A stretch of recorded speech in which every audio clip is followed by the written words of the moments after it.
halkani waa masaajidka Ibraahim Dheere ee magaalada Hargeysa waana mid ka mid ah masaajidda ugu waaweyn magaaladani Hargeysa waa goobtii 1926 Juun laga taagay calankii ugu horeeyay ee ay Soomaali leedahay isla markaana xor ah waana halkii Cabdilaahi Suldaan Timo Cadde uu ka lahaa 1960 markii Somaliland ay xornimada ka qaadatay gumaystihii Ingiriiska ka nasiib ka nasaar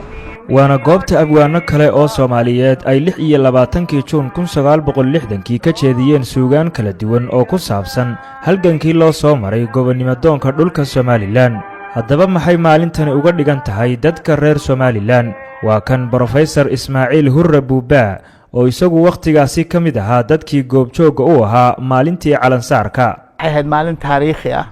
waa maalin ku suntan hadilmay baxaa Somaliland xorriyadeedii Ingiriiska ka qaadatay mustaqbalkana hadilmay Somaliland aqoonsigeeda hadilmay dawladnimo iyo dadnimaba hadilmay door aad iyo aad muhiim ah kule weeyaan oo maalin hadilmay ay tahay Somaliland inay hadilmay baxaa si xooga uga hadasho si xooga hadilmay baxaa loogu soo baxo dadweynuhu isu yimaado dadku arko inay hadilmay tahay maalintaasi maalin ku suntan Somaliland hadilmay jiritaankeeda hase ahaatee xuska maalintan shacabku way ku kala aragti duwan yihiin waqtigan maadaama calankii iyo dawladnimadii waqtigaasi ay heshay Somaliland midna aanay maanta haynin dadka reer Somaliland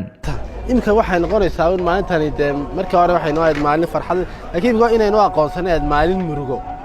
waayo mar haddaynu luminay wixii maalin murugo bay noo noqonaysaa laakiin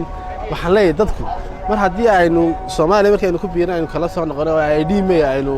isku nimidnay ID may aynu tashanay ay Soomaaliland ID may wada qaadatay maalintaas weyn si weyn loo xusaa oo maalintii ay magaalada Hargeysa ay kula baxday magaca hooyadii xorriyadda ama beerta xorriyadda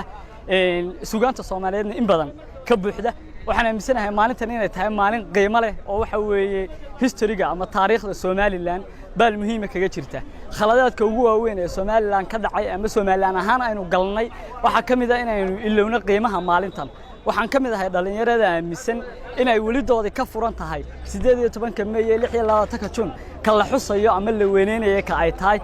maalintan ayaa waxa ay loolan adag kula jirtaa marka la joogo Somaliland gudaheeda maalinta kale ee 18 May oo ah maalintii ay Somaliland ka go'day Soomaaliya inteeda kale waxaana la weyneeyaa labada munaasabadood maalintii goon isu taagga ee 18 May sida uu qabo Professor Ismaaciil Hurre Buubaa maalinta 26 Juun lama siinin buu yiri mudnaantii ay lahayd kaloo la barbar dhigo hadilmay 18 May may helin waxaan ka soo qaadaa kulka hadilmay 18 May hadilmay maxaa la xusayo ee hadilmay xafladda weyn loo sameeyo caalamku waxa loo maxay maalintaasi ahayd waa maalintii ay ka soo go'day hadilmay maxaa Soomaaliya ay hadilmay maxaa